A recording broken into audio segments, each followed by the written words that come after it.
As everybody, I'm a Catholic and I come from India.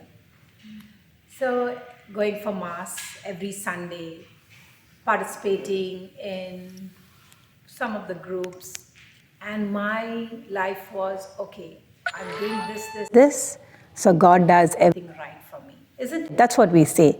If many people say, oh, that person's not good because they don't come to church. It's not about coming to church every day or coming for Mass every Sunday that's going to tell you that you have that relationship with God. It's more than that. And that's what Johnson is here to explain to us. So when he came, I to tell you a little more about my past. So we got married in 2013.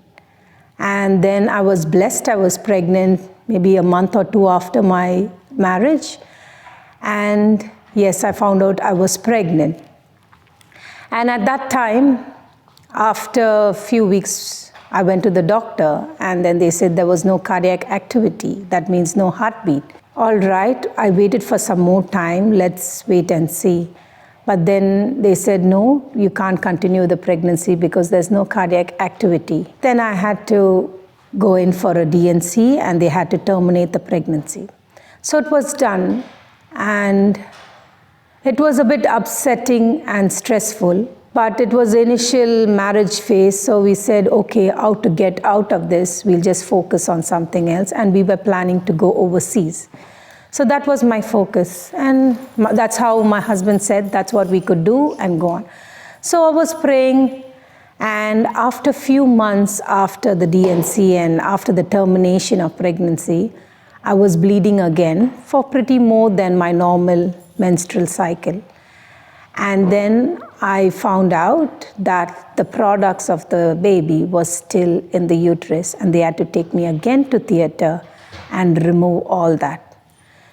Okay, this was more stressful. And my husband said, then as every doctor will say, wait, be careful, keep some time, and then you can try again.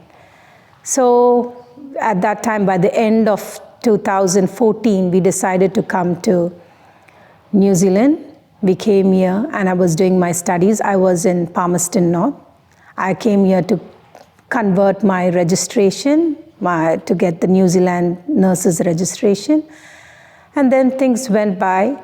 After a year and a half, we moved to Wellington because I got a job in Wellington. Can you hear me? Okay. I got a job in Wellington. And then when I came to Wellington, after a few months, I was pregnant. And it was happiness, joy again, but hardly before, I think it was, I went and seen the doctor and she said, yes, you are pregnant. By the time I could get to the scan, what would be 6 to 12 weeks, I already started bleeding and I had a miscarriage. So the first time it's fine. The second time now. Then again in 6 months, I was pregnant. And this time it was an ectopic pregnancy. It was a normal one. And again, the same, I had a miscarriage. So all this, what can it cause? Fear. So pregnancy was not an happy moment. It was, is this going to continue or not? So fear started setting in me. But I'm still going to church. Still, I'm a part of other groups, but how do I get rid of this fear? Yes, I'm reading my Bible, but I only had, if I do things religiously, things happen my way, and I was just asking and asking God, but I didn't know how to get the knowledge of the Word of God. Then the fourth pregnancy happened, and this time it was ectopic pregnancy. And again, I had to go into theater and they had to remove the products. So in between all this, at certain point of time, the doctors will give me the pills to have to continue with the clearance of the products of the baby, but it would not clear out fully. Almost like 3 or 4 times, I had to go back to the operation theater and get that done. So it went on until 5 pregnancies. I was having this miscarriage. And after the fifth pregnancy, and at the fifth pregnancy, I remember, I was at this group, and I said, I know, Lord, you had promised me this baby, and I will go with faith to tell everyone that, yes, I am blessed. Because earlier, after a certain point of time, when I used to get pregnant, I wouldn't even tell anyone. It was only my husband and myself, because we don't know when what will happen.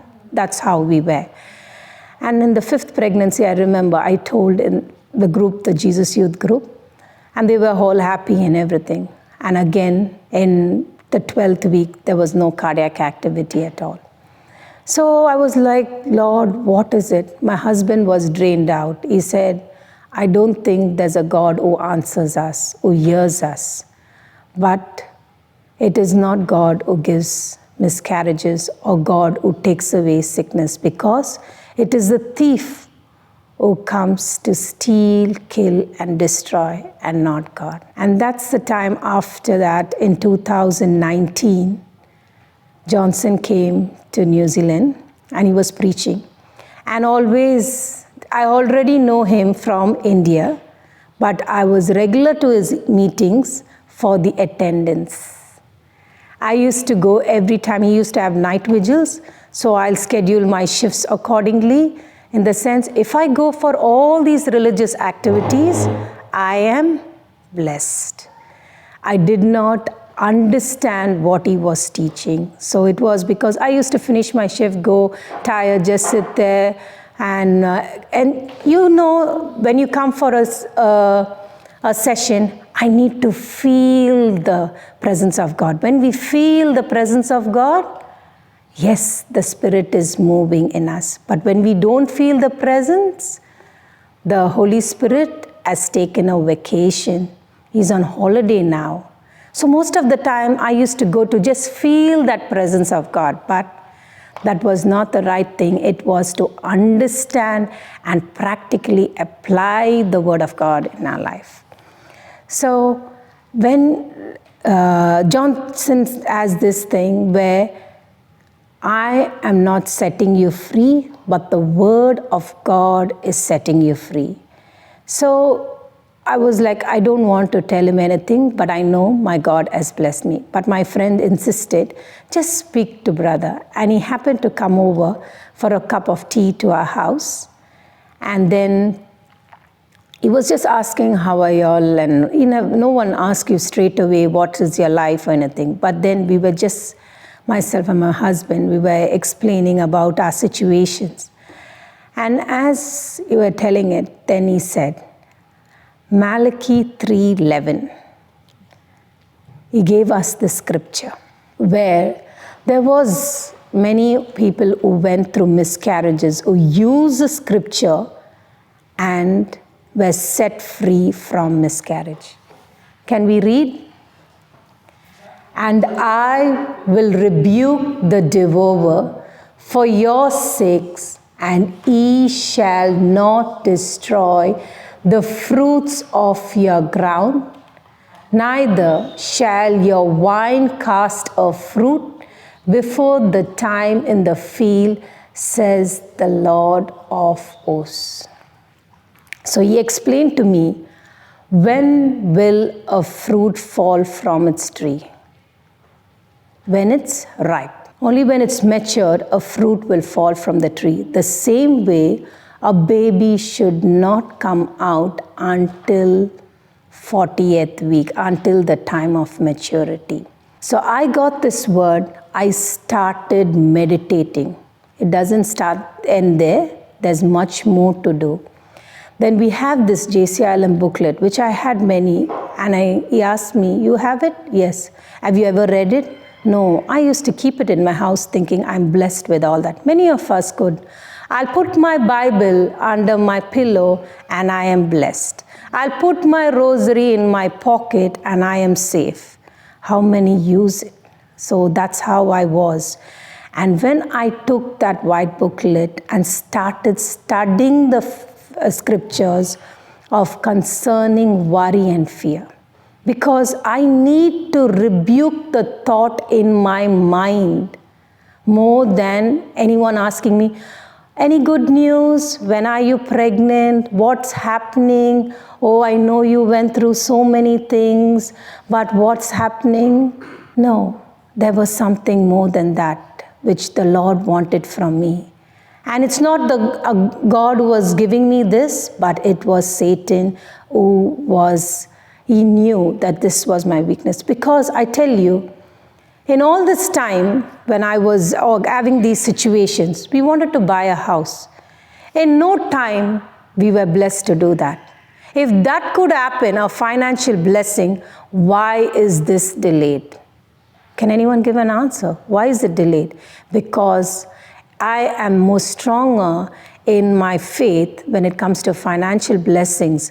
But in this, I'm already been battled out. I'm burnt out.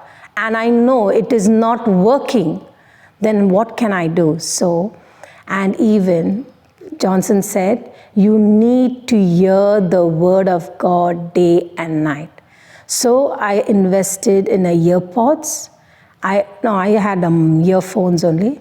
I'll put them on and I will sleep with it. At 3 in the morning or 2, I'll get up. It's all Johnson's teachings which goes on. I'll get up and the word of God will talk to me. So it started, I was like a dirty bucket of water with worry, fear. Drop by drop, the word of God was getting into me and was clearing out my system. So it's not immediately when I got the scripture I was delivered. I needed to make changes in my mind.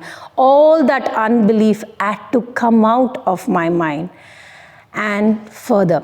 So this is my process. Then I said, I need to know what is faith, what is hope, and who is the Holy Spirit. Yeah, I'm going to church, but I'm all just like the tip of the iceberg. I do not know the truths in. And then I started studying. And the word of God is like this. When you study something, you need to teach. And when you teach, it's like a double-edged sword which will pierce that person and you as well. And what happens? Then change automatically takes place. I was pregnant after that, after a few months after brother left. And this time I wasn't worried. But neither I wanted to tell the world that I'm pregnant, because my thought was, like I come from the community where pregnancy means a lot for a couple, isn't it? It means a lot because everyone has a question. Once you're married, what is the next and next? Everyone wants to know. So at that time, I didn't want to tell anyone because I should know that I am pregnant and I believe this pregnancy is going through. So the pregnancy started and I went for the first scan. Before I went for the first scan, I had bleeding. Now, should I speak my worry or speak my bleeding? So because my husband and myself, we started meditating on the scriptures of worry and fear. Can you put those? We started meditating. In the sense, we started studying one line at a time. So every time we go on for any appointments, we would be saying these scriptures in our car. We will say it wherever we go. So we wanted to rebuke worry and fear. So this is the scriptures. I am the body of Christ, and Satan's sickness, sin has no power over me and my family, for I overcome evil with good. I am of God, and I have overcome Satan. For greater is the Spirit of God that is in me than the sickness or evil spirit that is in the world. See how much you can speak it. So I fear no evil, for thou art with me, Jesus. Your word and your spirit, they comfort me. I am far from oppression, depression, and fear does not come near me. How much you could cast out fear. No weapon formed against me shall prosper, for my righteousness is of the Lord Jesus. Whatsoever I do prospers, for I'm like a tree planted by the rivers of water. I'm delivered from the evils of this present world, For this is the will of God concerning me. No evil shall befall me, neither shall any plague or sickness come near my dwelling. For my God has given his angels charge over me, and they keep me in all my ways. And in my pathway there is God kind of life. There is no destruction or death. I'm a doer of the word of God. I'm happy in these things which I do because I'm a doer of the word of God. I take the shield of faith and I quench every fiery dart that the wicked one brings against me. So these scriptures will not make sense unless you understand it. So I even got the understanding because Johnson, in his teaching, there is a recording where he explains about these scriptures. So when you get an understanding of the word, it becomes what it becomes, the word flesh and blood in you. That's how you could see the manifestation. Why are we behind preachers? Why are we? Because we do not understand. We also inherit the same thing what God has blessed them. This does not say the preachers got more. Nothing like that is said. Everybody is given equally. So my pregnancy started off, and after that, Satan doesn't stop there. He continues.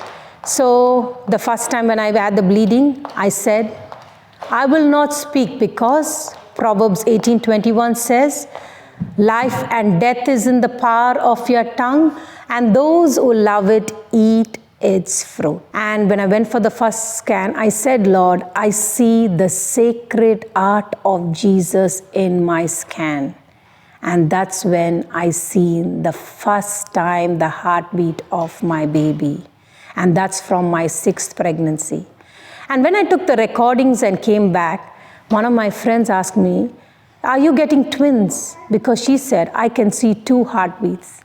And that is the sacred heart of Jesus and the heart of my baby. How wonderful is our God when we lean on his promise.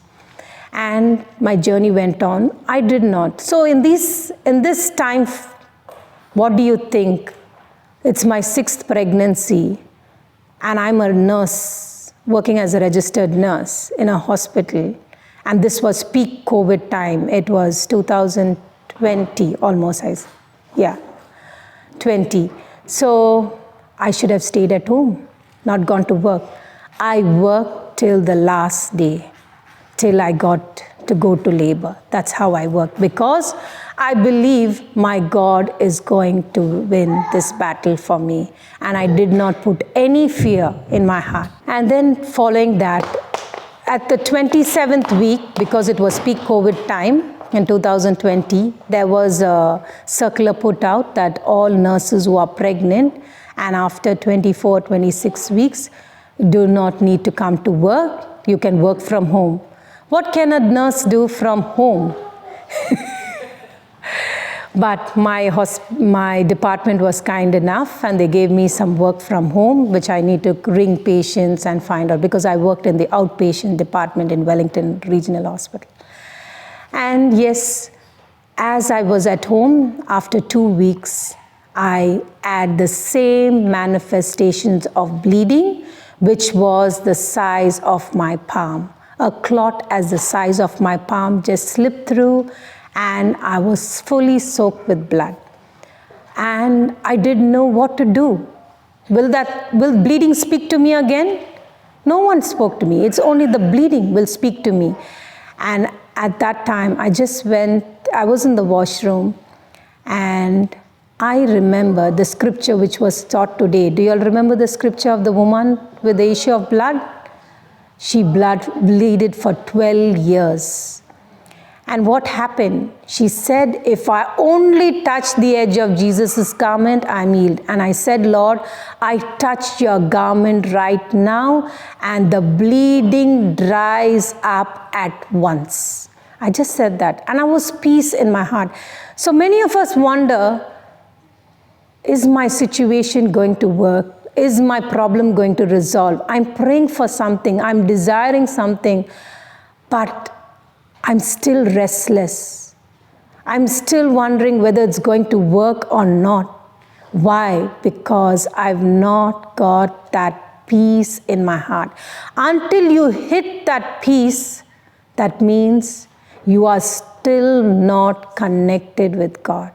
So when I got that peace, leaning only on God and not on myself, because at this moment, even doctors can't say anything. They can't do anything. It is only God who can change my season. It may be my Good Friday today, but Easter Sunday is not far away. I was not worried. I can feel perfect moments of my baby. My husband was not at home because he also just started to study and he was at college.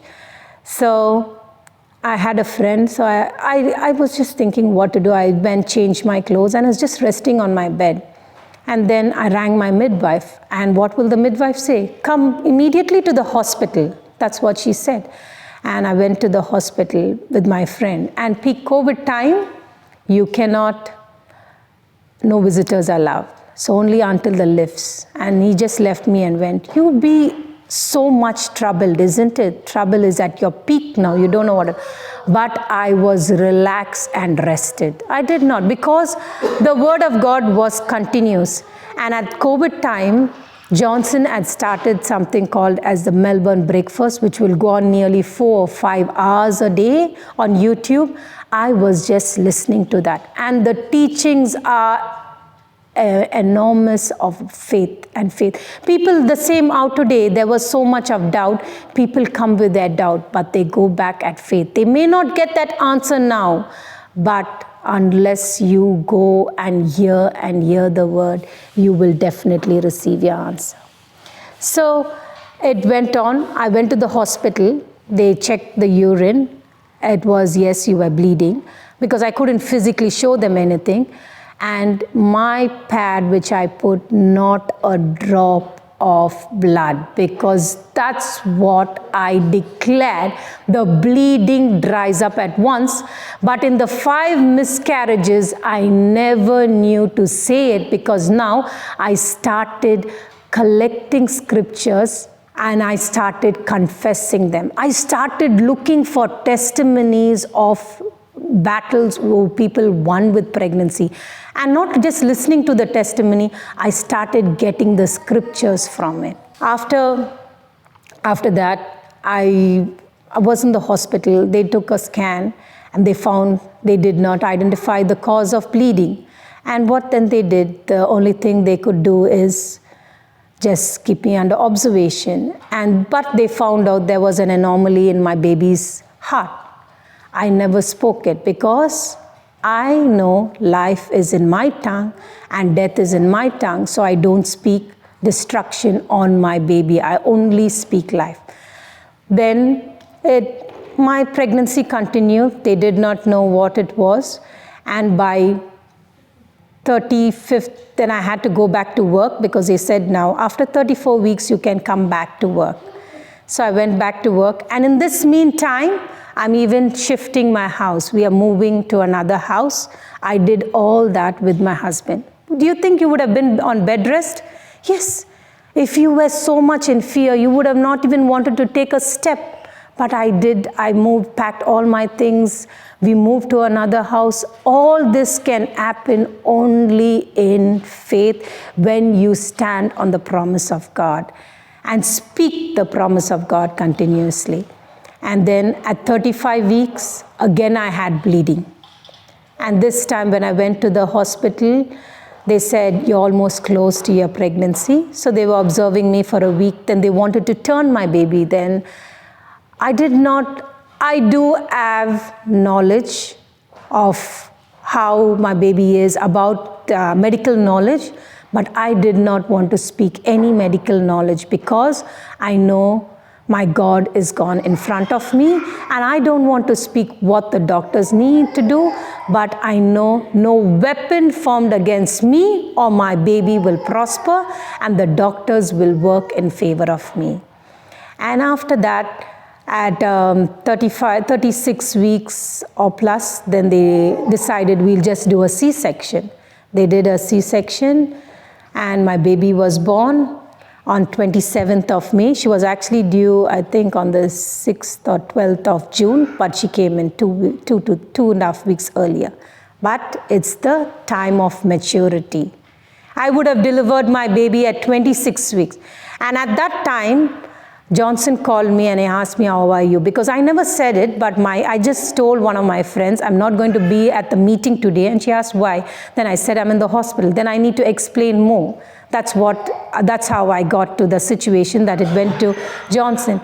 And he said, when you do Malachi 3:11, you have to look at verse 9 and 10 as well, which says, bring my tithes to the storehouse, and if you put me to the test, I will open the windows of heaven and pour down a blessing.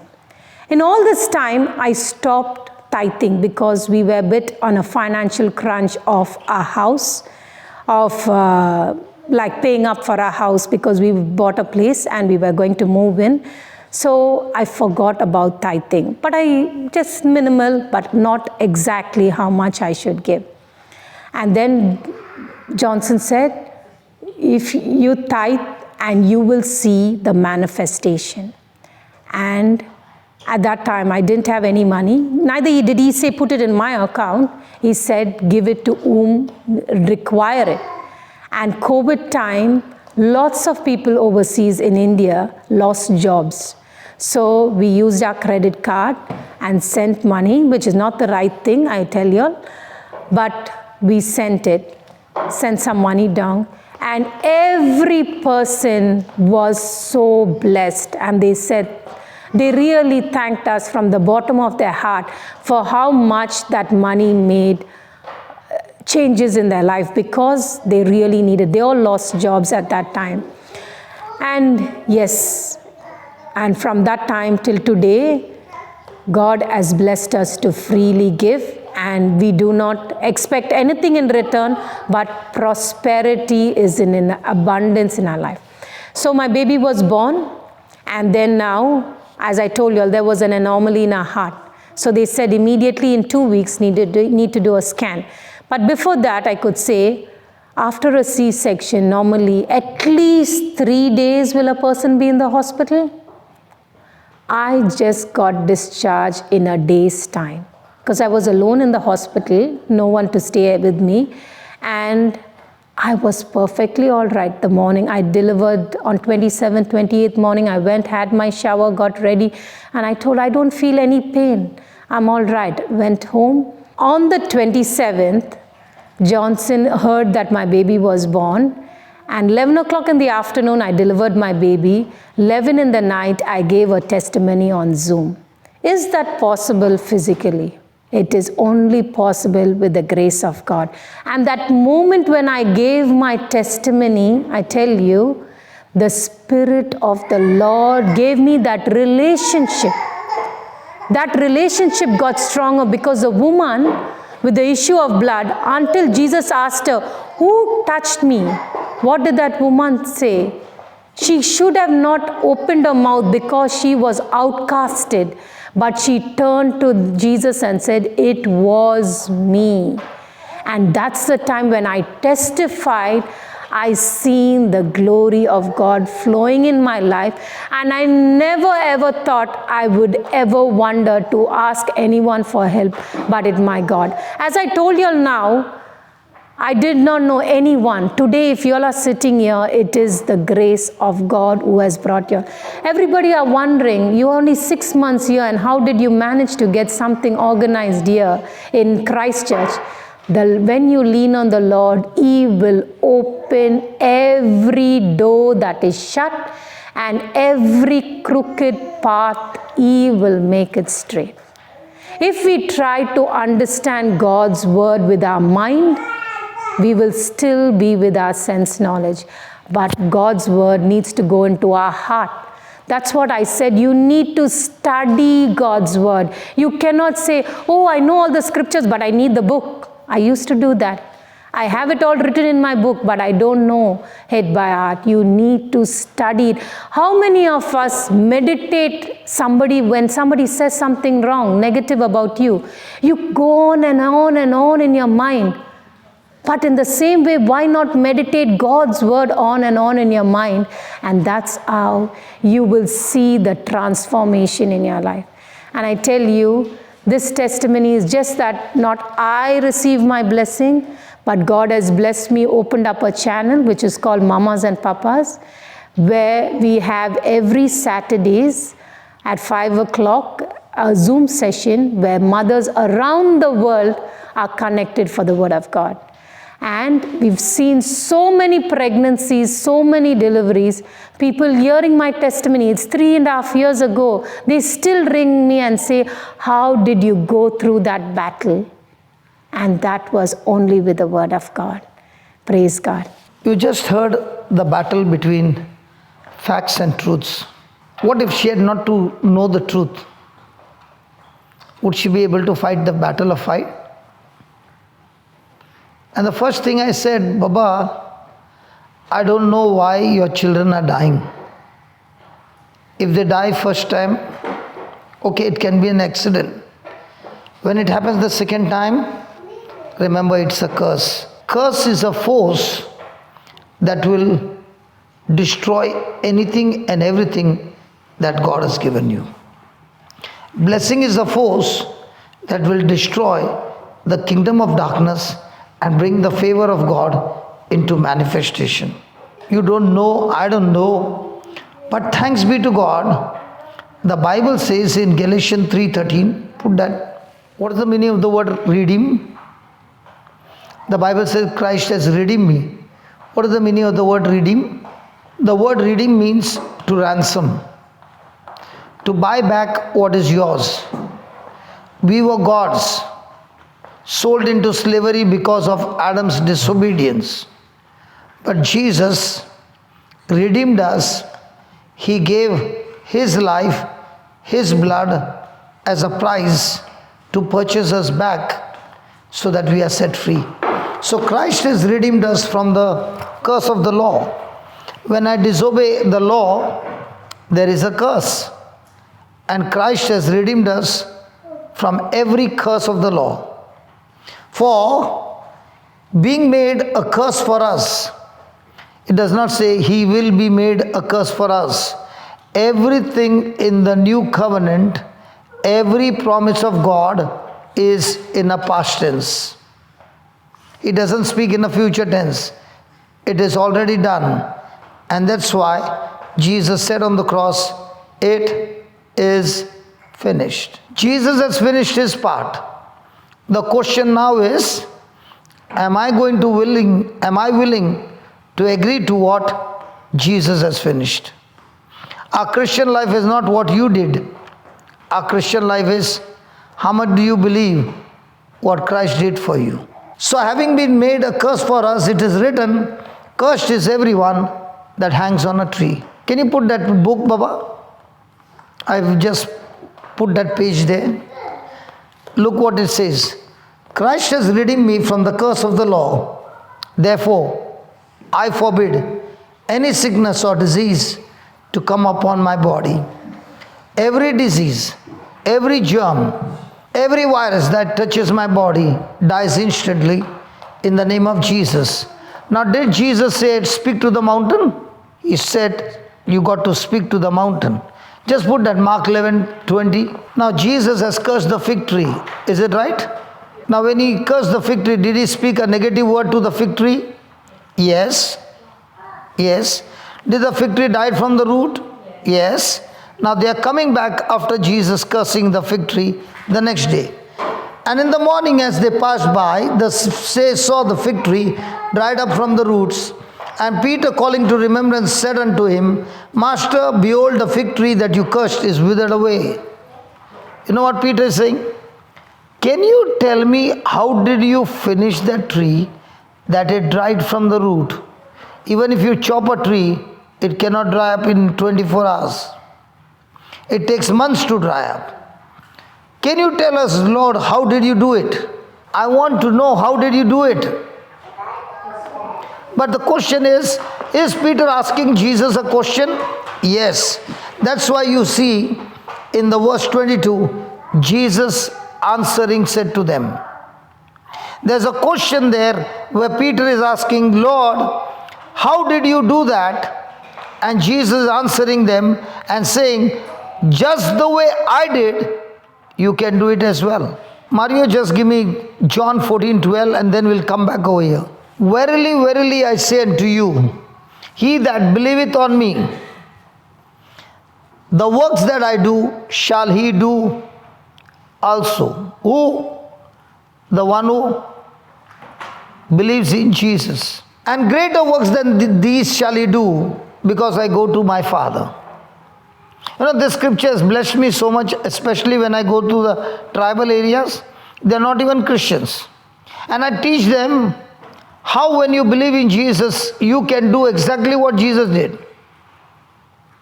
And these simple people, uneducated people, you can see them on videos, casting out demons and healing the sick, even though they are not baptized. Because in that state, if you are baptized, you will be put behind bars. So they don't get water baptized, they get spirit baptized. And they are the ones who are newly converted, ready to die for Christ. So Jesus is saying, whatever I did, you can do also. And greater things than this. But the question is, do you believe? If you believe with your sense knowledge, it's like you going and washing your hand, you open the tap. You open it reverse. The water will never come.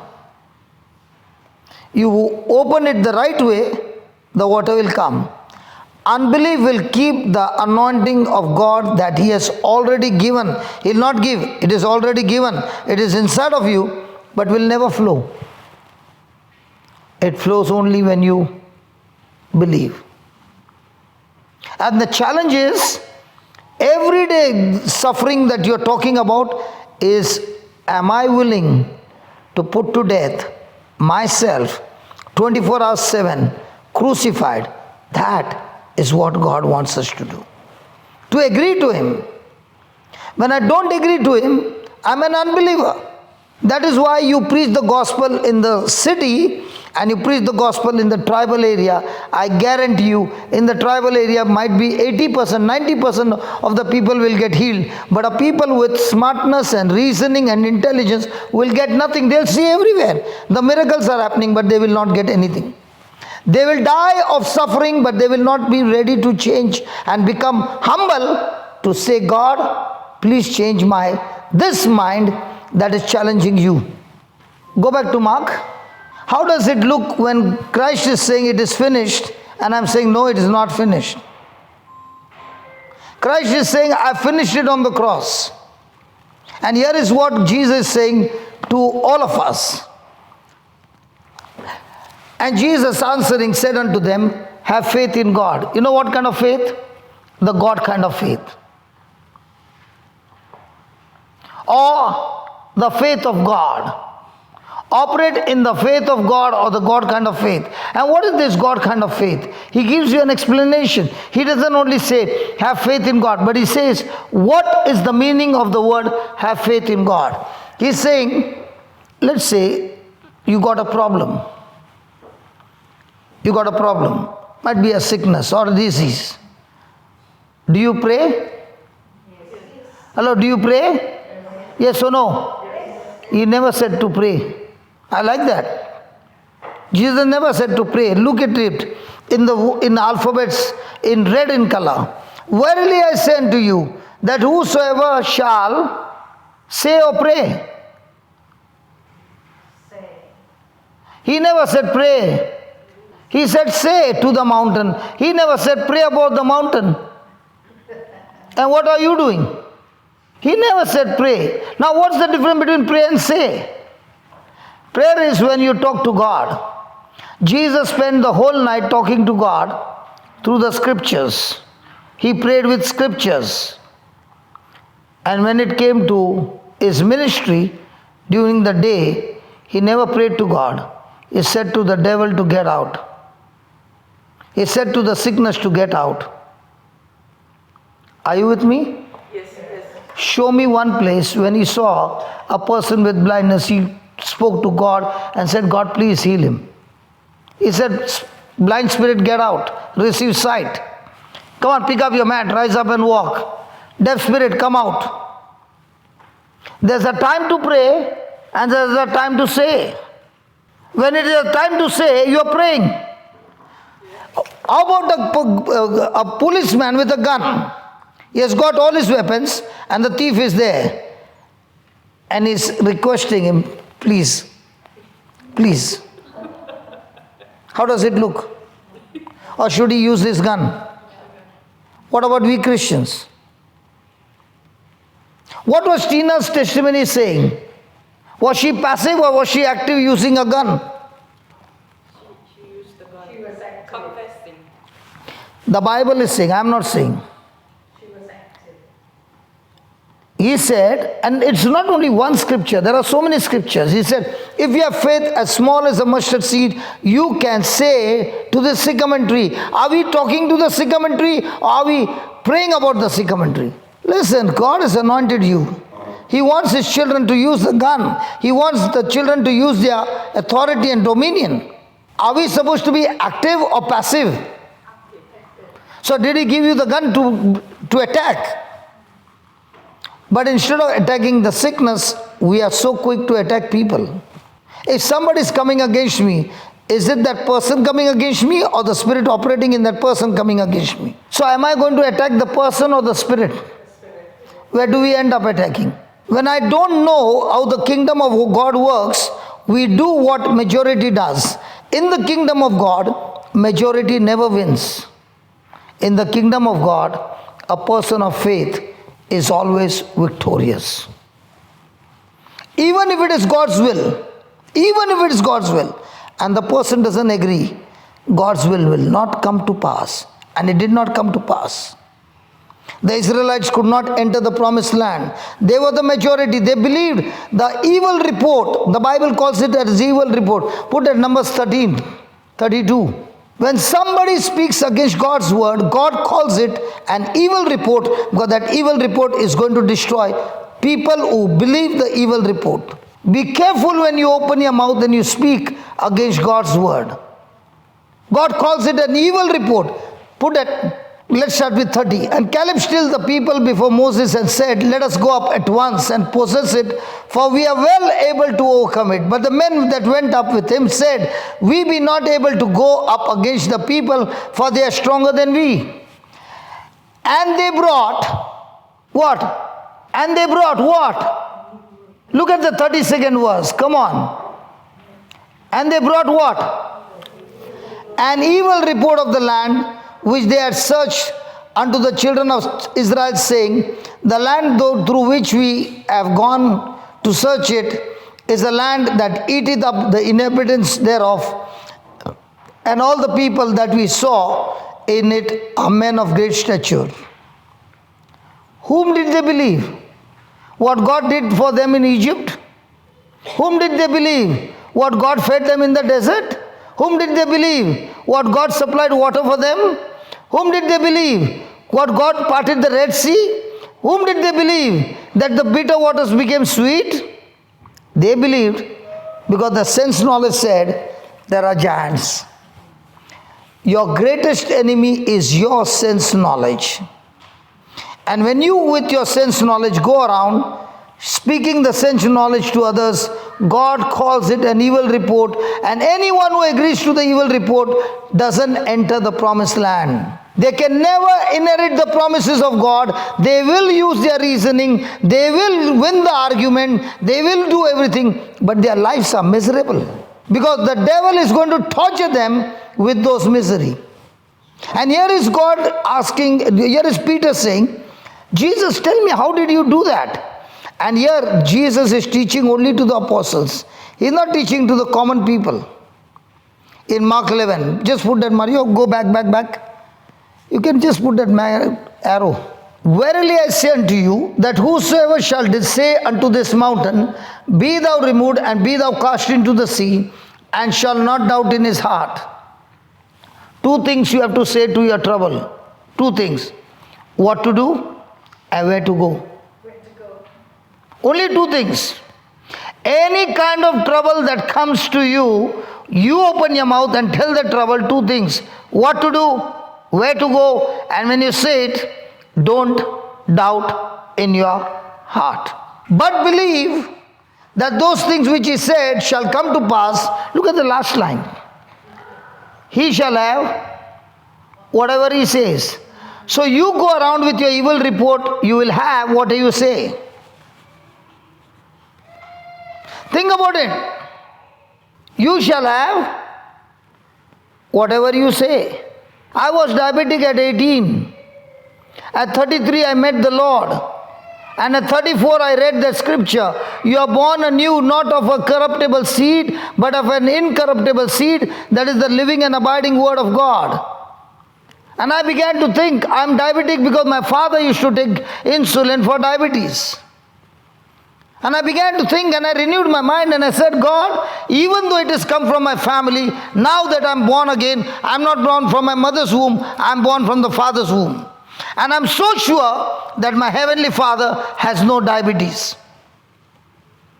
And because he has no diabetes, I do not accept diabetes in my body. I reject it, and I reject it. And I am not diabetic now. At 34, I was delivered, and now I am 58. And now you can enjoy nice cake. I can enjoy nice teaching by which I can make people free. That is the joy of the Lord. It's not about enjoying my stomach. It is more about enjoying to see others free. Like when I see Tina, it gives me great joy. Because I cannot buy with multiple cakes that joy which I can see people free from suffering. There are people here who are really good people, absolutely good people. But if I do not have the right knowledge, I will accept the lies of the devil, and the thief will have legal right to kill, steal and destroy your inheritance. But if I can come and show you your inheritance and say, come on, get your gun ready, load the bullets and start firing the bullets, and don't you allow the devil to come in your boundary. You are free, your children are free, your household are free, your grandchildren are free, everybody is free, because a house is built on the rock. And the house that is built on the rock, the storm will come, the wind will come, the rain will come, everything will come. But your house will not fall. Your house falls when you have worry. Am I building my house on the rock? Or am I building my house on something else? You shall have whatever you say. He never said pray about the mountain. He said you are in authority. Use your gun, use your authority, use your dominion, and tell him to get out from the root. And if you are requesting, he will eat up your body. He will eat up your goods. He will eat up your children and your grandchildren. Don't tolerate him. Intolerance brings change. Tolerance never brings change. When you don't tolerate, Jesus never tolerated. And he brought change everywhere. People who tolerate, they will never be able to bring change. 24. Therefore I say unto you. 24. Therefore I say unto you, what things soever you desire. Now tell me, when you pray, do you bring your desire or do you bring your problems? Hey, come on. Don't sit in the church and tell me lies. Did Jesus say that? Just because everybody is doing, I don't want to be with everybody. I would rather be with Jesus all alone. No problem. But I know one thing, I will be crossing the victory line, guaranteed. You think about it. Did Jesus say bring your problem, or did he say bring your desire? And what are we bringing? This is called as the faith of Jesus Christ. And what did he say? When you pray, what do you do first? Believe that you have received it. When will I believe that I have received it? If I am going to not believe that He has already given me, how can I use faith then? Faith is not passive, faith is an action.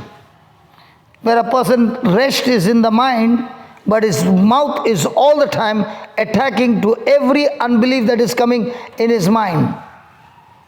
He cannot keep his mouth shut. He opens his mouth and fires the bullets till he gets what is written in the word as his inheritance. What are we saying? First let me see and then I will believe. The world says that. The Bible says, I just saw in the scripture, this is my inheritance. It is written by God. It is signed by the blood of Jesus. Because it's mine, I will till the last breath of my life continue to believe what Christ has promised me. So what is a good desire and a bad desire? How can we be able to know? Good desire is when you think about God and others. Bad desire is when you think about yourself. Simple. Now you just sit down and ask a question. In the whole day, how much do you think about yourself? Yourself is crucified. If yourself is alive, then the whole day you are thinking about self. Jesus came to this world. Did He live for Himself or did He live for God and others? Apostles, they were fishermen. They were living for themselves. After the day of Pentecost, do you find them living for themselves or for others? The early church, were they living for themselves or others? This church, now what I am church, living for others or for myself? So I want to live for myself and I can go on arguing because myself is a boast, dangerous dictator who wants to sit on the throne. And when self is seated on the throne, Jesus cannot work in your life. That self has to be crucified on the cross and that self has to remain there for Jesus to come from the cross and use my body to work miracles in my life and through my life to others. Did Jesus say, I've come to serve or to serve? To be served. To serve. Brother? To serve, right? Right? Which one do we like? To be served or to serve? To be served. If you are a disciple, all the time you're thinking about, what is that gift that God has given me? I need to use this gift for the kingdom and for the people. A true disciple doesn't even think about himself. He's all the time thinking, how can I go and solve somebody's problem? Now, that sister, can I call you here? Yeah.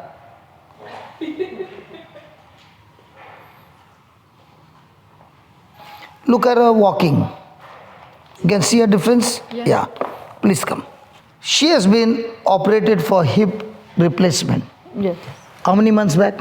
6 weeks ago. 6 weeks ago. So she has got pain? Now, yes. Yes, yes. Now, we will use the faith of Christ. What will we use? The faith of Christ. No pain. Faith of God, no pain. Already gone? Faith, no pain. I didn't follow. What is she saying? No pain. She doesn't have much pain. She, No, by faith, she's saying. by faith she has no pain. Okay, now we'll see that by physical senses there will be no pain. Okay? Now we'll take the same scripture Jesus said and we'll ask her to repeat the same scripture. Is that okay? Okay. For verily I said unto you, that whosoever shall say unto this mountain, be thou removed, and be thou cast into the sea, and shall not doubt in his heart, but shall believe that those things which he said shall Come to pass. he shall have what? whatsoever he said. Okay, now close your eyes and say this. Lord Jesus, Lord Jesus, I read your scripture I read your scriptures, and you said, and you said, have faith in God. have faith in God. That means That means have the faith of God. has the faith in God. Faith of God. Faith of God. I thank you, Lord. I thank you, Lord. You are teaching me You are teaching me how to have how to have faith of God. faith of God. I thank you. And I thank you. You said You said, all those who have all those who have faith of God faith of God You said You said the word the word whosoever. whosoever. I am that whosoever. I am that whosoever. Thank you, Jesus, Thank you, Jesus, for giving me for giving me the faith of God. the faith of God. Now Now I am speaking I am speaking to my bones, to my bones, just as just as you said you said. I can speak to the mountain. I can speak to the mountains. All my bones All my bones be aligned be aligned right now. right now. Go to your rightful position, Go to your right foot position position right now right now. in the name of In Jesus. the name of Jesus. Spirit of infirmity, Spirit of infirmity, get out, get out, be uprooted be uprooted, and be planted and be planted into the sea into the sea according to the word of God. according to the word of God. Lord Jesus, Lord Jesus, I do not doubt in my heart, I do not doubt in my heart, but I believe but I believe what I said what I said has come to pass. has come to pass. I thank you, Jesus. I thank you, Jesus. You said, You said, I shall have I shall have whatsoever I say. whatsoever I said. I say, I said, in the name of Jesus, in the name of Jesus. all my bones All my bones are aligned. are aligned They are in the rightful in position, the right position, and the nerves and the nerves are loosed. are loose. Cartilages, Cartilages, ligaments, ligaments, tendons tendons are recreated now, are recreated now, and I can walk and I can walk freely freely without any pain. without any pain. I've said it. I accept it. I have said it. I have said it, I have said it, and I believe it, and I believe it, and I receive it. and I receive it. In Jesus' name. In Jesus' name. Amen. Amen. Amen. Amen. Now you can walk and come back.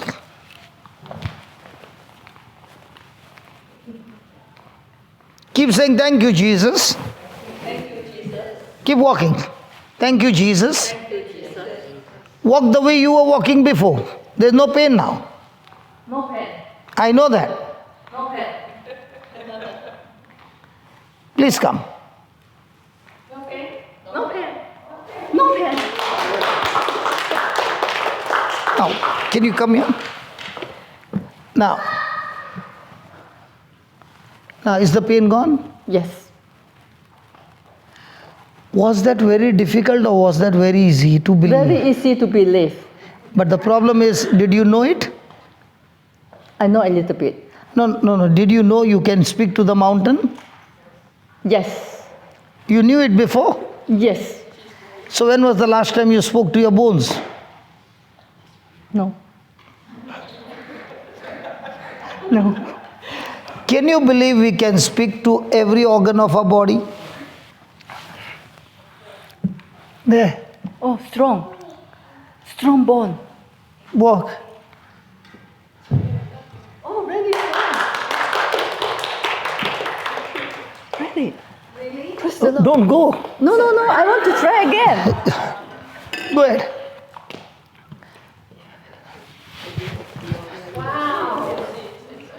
And really see the Thank the Lord. God is good all the time. You want to hold it? What was your experience when we were praying? What? Pray? What was your experience? When we pray. Your experience. I don't feel anything. I just follow what you say. Okay. And you can see the result. Yes, I feel it. Are you happy? Yes. Yeah. But I feel a bit shy. Staying in front of so many people. Praise God. Thank you. Hallelujah. Now, my friend, did we ask God to heal her? we did it. She did it. No. Did we ask God to heal her? We did it. She did. There was no word spoken about healing. We only spoke what was there on the scripture. Mark 11:23. So now tell me, is faith passive? No, it's active. Very active. used our gun. We used our gun. So what happens to a person who refuses to use the gun? Can you blame God? Because we didn't know that we had gun. That was it. So that's what I'm trying to say.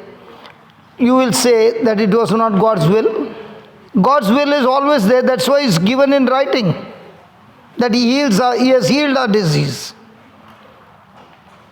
But do I have the faith to believe? I'll give you another example. Can I give you another example? Okay, this lady with the golden hair. Do you have any pain? Come. Brother Joseph, can I say something about you? Yes. Do you know you have got a very, very beautiful gift called your heart condition to serve? 100% a heart condition to serve. But if you serve with the anointing, the result is supernatural. You serve with your own strength, the strength is gone and tiredness comes, but the result is not supernatural. Now I'm also serving, but I'm serving using the scriptures. The result is supernatural.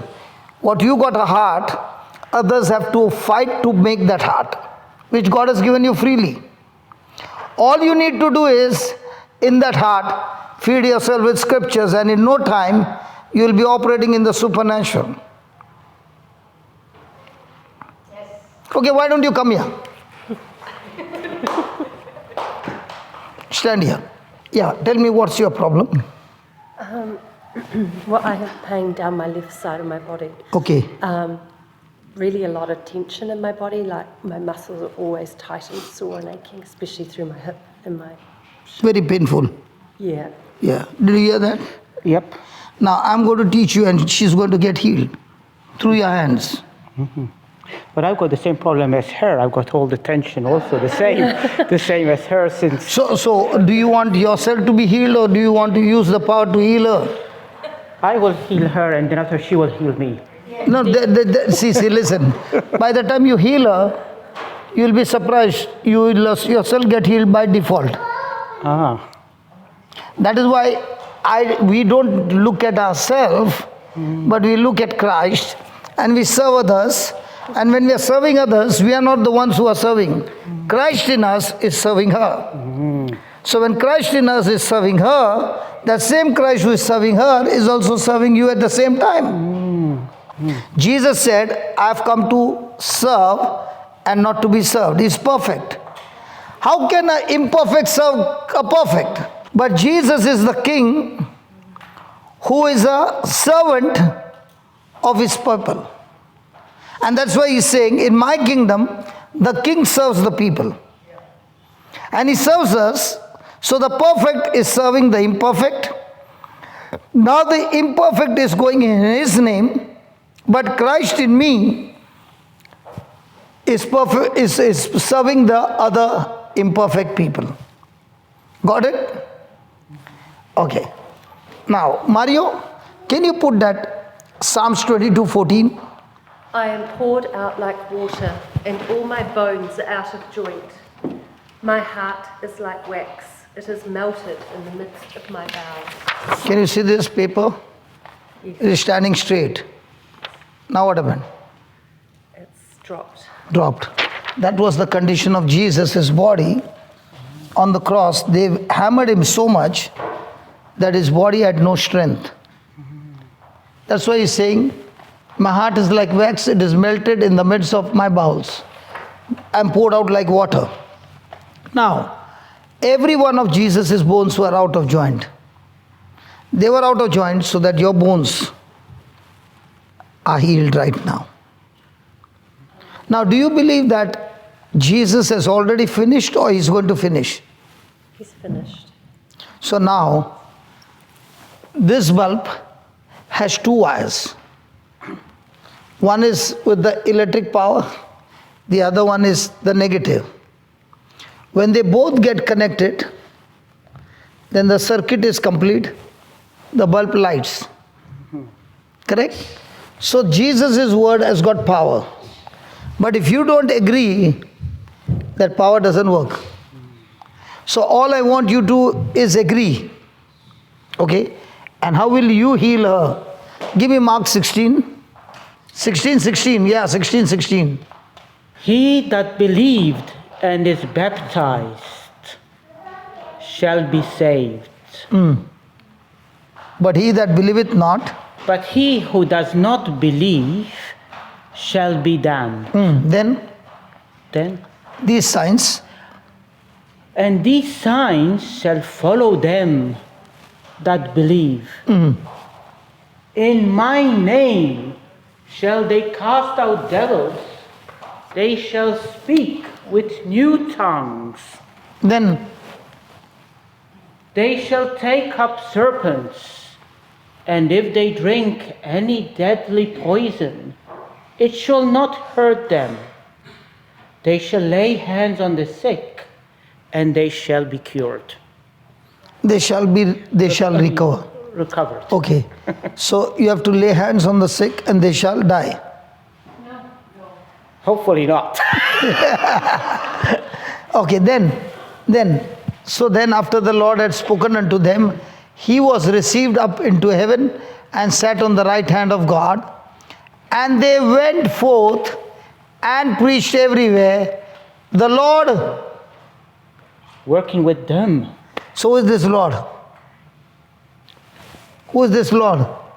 Our Jesus, our God, Jesus is seated at the right hand of the Father. Father, Son, and the Holy Spirit. So this Lord is the Holy Spirit who is here. And that Holy Spirit is working with you, with us. And that Holy Spirit is confirming the word, what you heard. With what? Signs following. Do you believe that? Yes. Okay, come on. How like that? Yeah. Okay, why do I tell you to hold hand? Or put the... No, listen, why? Do you remember the woman with the issue of blood? Did she touch Jesus' garment? Yes. What about the people? Were they also touching him? Yes. Why the power did not go in them? They didn't have any faith. They didn't speak the desire. She kept saying, if I touch his garment, I shall be healed. 12 years she was a bad conductor. Wood is a bad conductor. Power doesn't flow.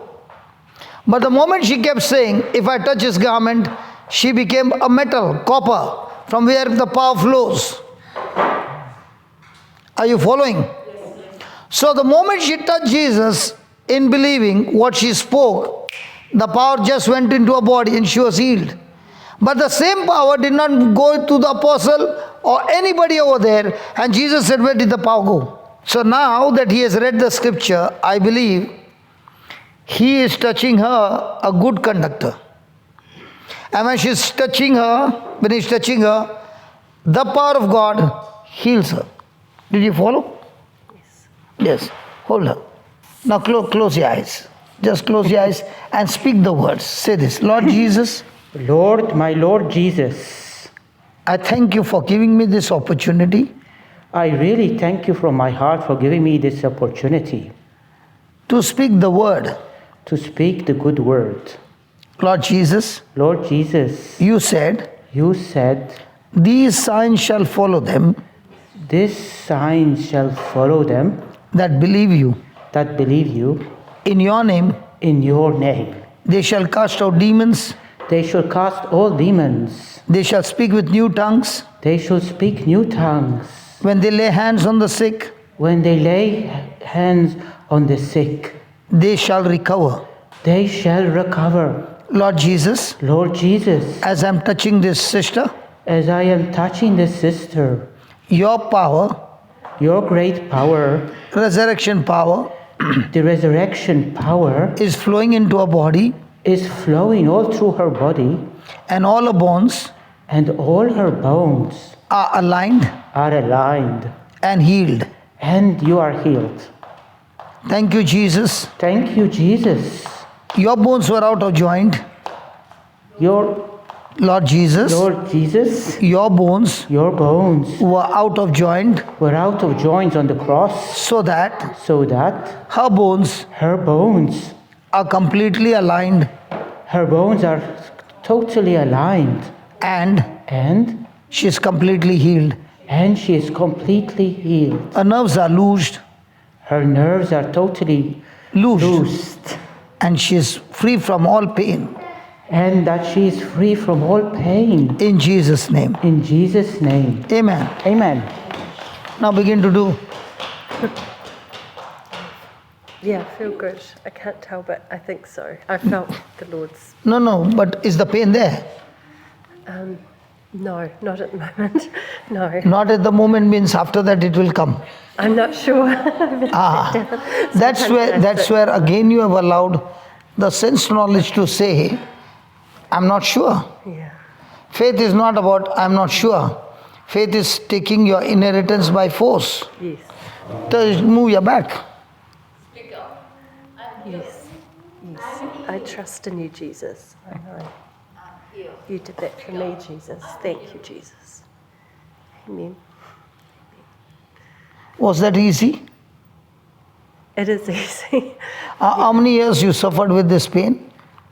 Since I was a teenager, I did a lot of sport and it's very, I had a lot of problems. So about 10 years?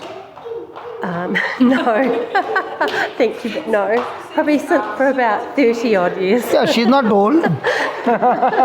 Older than, yeah. She's very young, full of sap, fresh and green. Amen, thank you. No, about 20, more 30, than 30 years. 30 more years. Than 30 years. And it all left you. Yes, amen. And what about you, young man? Oh, much better. I'm healed, thank you. I felt very moved by the meditating on Jesus, on the cross, on his bones, and that He suffered. I felt I was praying in my heart that I accept that from you, Jesus. Thank you for that gift from you to me. So I really felt I needed to accept his gift to me. So And I he accept did, that. and he did it, and all that you had to do is to know it and accept it. And I want to tell you, you take that verse every day on the rosary beads, you say those words. Psalm 22:14. You will never ever suffer from bone problem. Amen. Thank you, Lord. Can I shake my hand with you? Thank you. Thank you. Thank you. Now let me show you what happens when a man of God makes a wrong prayer. Can we learn from the Bible that way also, that one also? What happens when a man of God makes a wrong prayer? We got to learn both the sides of the coin, the right prayer and the wrong prayer. We know that Job had 10 children, and in one single day all the 10 children died. Who killed those children? Mario, can you put Job chapter 1? Because we should see how words that come out of our mouth when they are wrong, how dangerous they are. Today, there are so many dangerous things that are happening in your life is because out of ignorance, we have spoken the evil report instead of speaking the good report. I am not here to judge you or condemn you, but I am here to make a correction. And when you make a correction, you can live a good life. Job 1:10, start with 6. Satan allowed to test Job. Now there was a day when the sons of God came to present themselves before the Lord, and Satan came also among them. And the Lord said unto Satan, where have you come from? Then Satan answered the Lord and said, from going to and fro in the earth, and from walking up and down in it. And the Lord said unto Satan, have you considered my servant Job, that there is none like him in the earth, a perfect and an upright man, one that fears God and escheweth evil? Then Satan answered the Lord and said, does Job fear God for nothing? Have not you made an hedge about him, and about his house, and about all that he has on every side? You have blessed the work of his hands, and his substance is increased in the land. But put forth thy hand now, and touch all that he has, and he will curse thee to your face. And the Lord said to Satan, Behold, all that he has is in thy hand, is in thy power, only upon himself put not forth thy hand. So Satan went forth from the presence of the Lord. Look at the verse number 12. And the Lord said to Satan, Behold, all that he has is in your power. Only upon himself put not forth the hand. So tell me, who killed Job's children? So do you want to serve a God who gives Satan the power to kill the children? How can God do that? Satan himself says, look at the 10th verse. You have put an hedge about him and about his house and about all that he has on every side. You have blessed the works of his hand, and his substance is increased in the land. Even if I want to touch him, I can't touch him because of your hedge, protection. I can't touch him. But God is saying, all that he has is in your hand. Why is God saying, all that he has is in your hand? Go to Job 3:25. In one day, disaster struck Job, and every one of them was destroyed. All his children were destroyed in one day. Now what is Job saying? What did Job realize then? Look at the verse 25. For the thing which I greatly feared. For the thing which I greatly feared is come upon me, and that which I was afraid of is come to me. Now, was Job an upright man? Yes. Was he all the time worshipping God? Yes. But did he fear something? What was the fear? The fear of his children. Why was he having that fear? Because his children were living the most sinful life, for which Job was offering sacrifices every day for their protection, but would not believe in what he prayed. He would pray, he would offer sacrifice, but at the same time he had fear. Was Job living on sense knowledge or word knowledge? And then what happened in verse 25? For the very thing which I greatly feared is come upon me, and that which I was afraid of is come unto me. I was not in safety, neither had I rest, neither was I quiet, yet trouble came. Do we go through something like that in our life when it comes to our own loved ones? Somebody said to me, when I pray for others, the prayers get quickly answered. Why doesn't the prayers get answered when I pray for myself? The answer is very simple. When it comes to others, you are not on the hot seat. Somebody else is on the hot seat. It's easy to believe because you are not under pressure. But when you are on your own under pressure, that's when the real battle begins. That's when unbelief, fear, worry, anxiety takes over, and with the same mouth, words come out. They don't come from the heart, they come from the mind. Because my mind has got 5 senses. They communicate to me. From the heart, I am only connected to God by faith. So which one do I use in my life? The words are the same, but do I use the mind or the heart? If I'm on sense knowledge, I can read those scriptures and still speak them out with my mind and get nothing.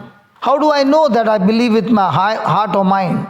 The first thing is, the promise of God will give me rest. If I'm going through some trouble and I don't have promise of God to anchor my mind, then I'm at unrest. Hebrews 4, verse 1, 2 and 3. How come the Israelites could not enter the promised land? When God was with them, God did everything.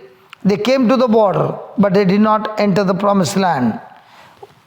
The Bible says, okay, give me 3 and the last verses. Give me chapter 3 first. Hebrews.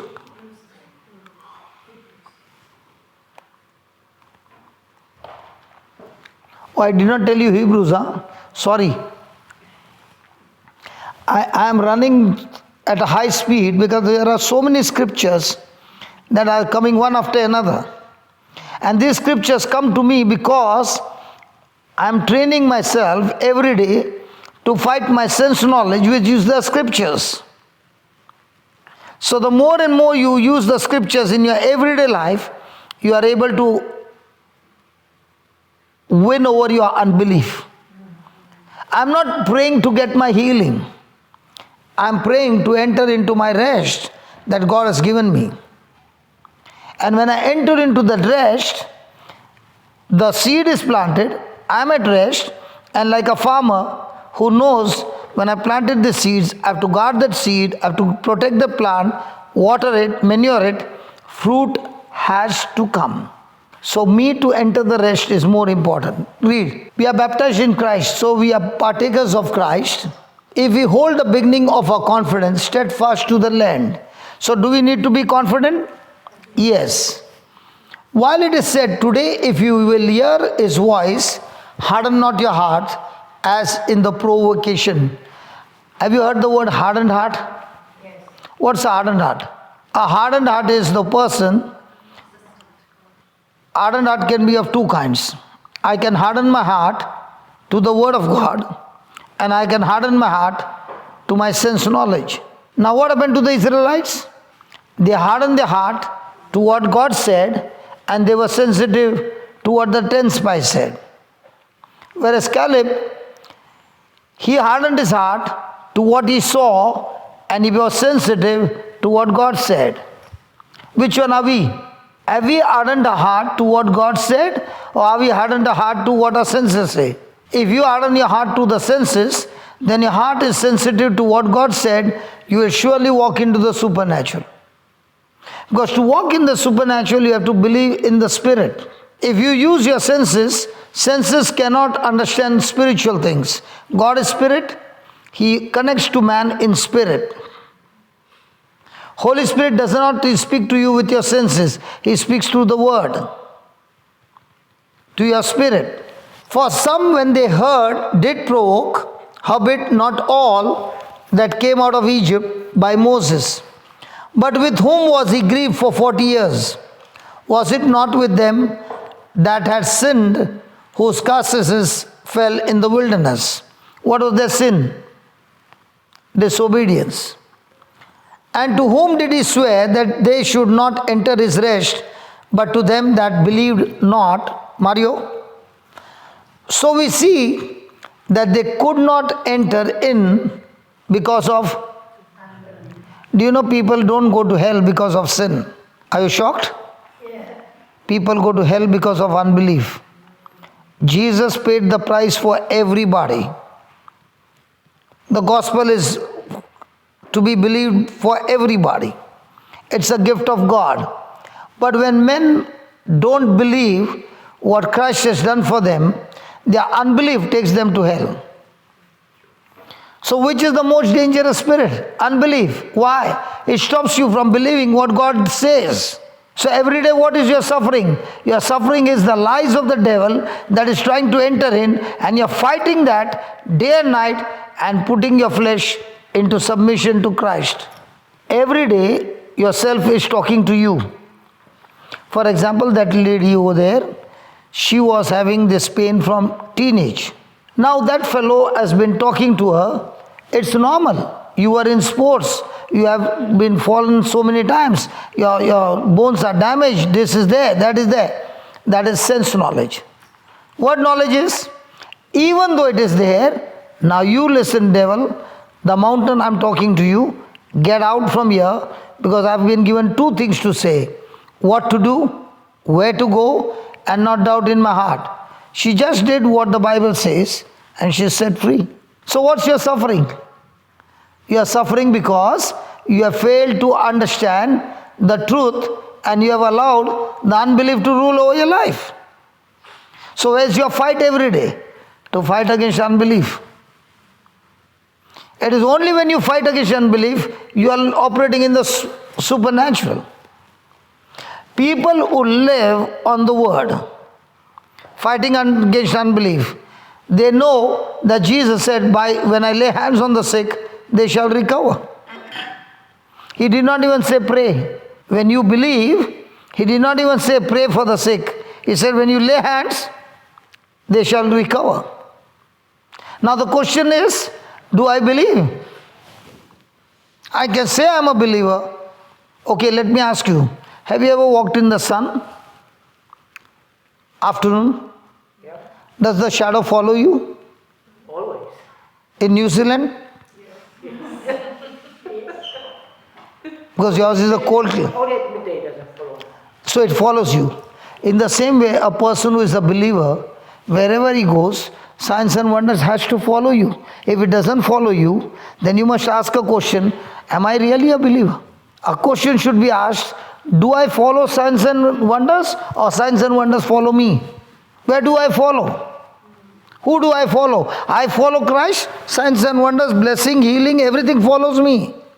When you walk in the sun, does the shadow follow you? Now, according to Jesus, these signs will follow them that believe. So are these signs supposed to follow you? You're speaking too fast. I hope so. Okay. You read that scripture. These signs shall follow you, those who believe. So are these signs following you everywhere you go? When you use the word if, I'm not asking about if. I'm saying, does it follow you, yes or no? So give me chapter 4. I'm going fast because I got limited time. Just this last scripture, then I'll let you go. Because after 10 minutes you will be going home. But this might be my last opportunity. I don't know. But how much I can give, I'm willing to give only because I love Jesus and Jesus has made this opportunity for you to receive it. Look at that. Let us therefore, having heard what happened to the Israelites, let's not repeat the same thing in our life. Let us therefore fear. Now this fear is not demonic fear. This fear is of losing my intimacy with God. Let us fear lest the promise. Everything in the kingdom of God operates on promises. Lest the promise being left us of entering into his rest. Am I entering into his rest? He's saying, I do not want anyone to miss out of entering into God's rest. Rest. R-E-S-T, rest. It's there, no? He says, any of you should seem to come short of it. When you are with anxiety, where are you focused on? Trouble or Christ? When you are angry, where are you focused on? Problem or Christ? When you are bitter, where are you focused on? So, the promise of God will draw you to Christ. The promise of God is Christ himself. So when you're grabbing that promise and not letting it go, even though the symptoms are there, everything is there, you're saying, I don't care. God said it, I believe it, and I'm going to fight all the time to maintain my rest. And then he says, for unto us was the gospel preached as unto them. Moses preached the gospel to the Israelites, and so also today the same gospel of Christ is being preached to us. But does that mean it will profit? Look what he says. But the word preached did not profit them. Why? Because they were not willing to mix with faith in them that heard it. So the profit in your life is going to depend on God. Is that profit to you going to depend on God? The Bible is very clear. Not at all. God is saying, I don't need to do anything more. I have sent my Son. He has finished it on the cross. He has won the battle. He has risen and He has given you those promises forever. Am I going to grab those promises and mix my faith to those promises? Yes. Or am I going to give some reasoning not to agree to those promises? Because it's your choice. Bible said, don't blame me. Whatever a man sows, that he shall reap. If he sows in the flesh, of the flesh he will reap corruption. But if he sows in the Spirit, he shall reap eternal life. And the Bible says, do not get tired in doing good. For in due season, you shall surely reap your harvest. So every day is one question. My thoughts, my words. Am I aligning to the Word of God?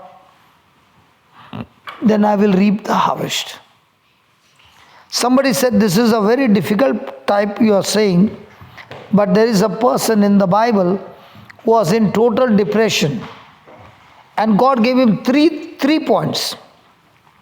And He said, if you do these 3 points, you will always make your way successful. God never said, I'll make you successful. You will make your way successful and you will have prosperity and great success. Last verse, Joshua 1:8, and then we finish. So whoever is finding it difficult to apply this, God is giving you the answer for that. Joshua 1:8, this book of the law shall not depart out of your mouth. First thing God says, can you master your tongue, which is the writer that writes on your heart, that when you open your mouth, you see to it that you speak my word.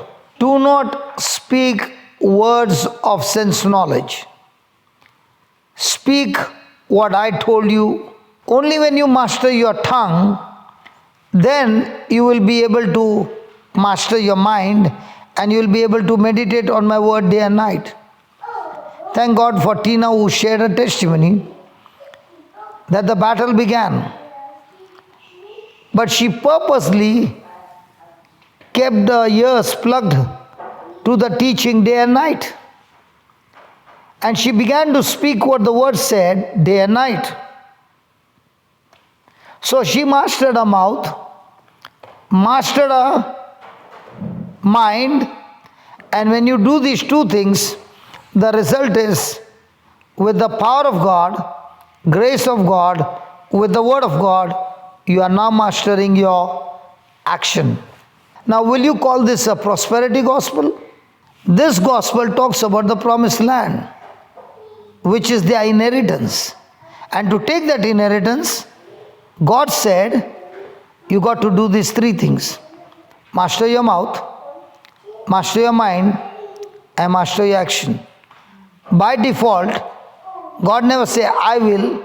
God said, now you will make your way prosperous and you will have great success. So is there a labor? Labor in believing and doing, not my strength. Doing will come from the word that I'm speaking and thinking. And only when I pass the test every day, I will make my way prosperous. I'll make my way successful. And that's what God said to Joshua, who was in terrible depression. And the same God is saying to you now, check out for your words coming out in one day. How many words do you speak aligning with the word? And how many words do you speak according to sense knowledge? When you speak through sense knowledge, nothing happens. But what you spoke is a seed planted for the future. It will destroy your harvest. Father, we thank you and we praise you, Lord, for your abundant truths. Thank you for showing us through the example of Joshua. He has lost his friend Moses. He is in depression because He has to fight those giants.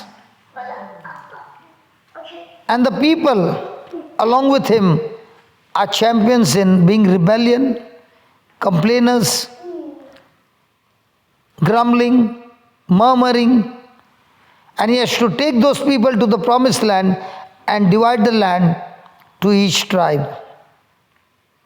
Thank you, Lord, from the great heroes in the Bible. You are teaching us the truths so that we too can meditate them and apply them in our life. Even though we have failed in the past, that does not mean we will be failures all our life. The right decision, the right choice is able to change every current situation in our life. Thank you, Lord, for teaching us that it is our faith that changes the seasons of our life. Thank you, Lord. Your Holy Spirit is all the time speaking to us. Help us, Lord, that we are sensitive to the Holy Spirit guiding us through your word. Let us not harden our heart to the word, but surely harden our heart to every message of the senses.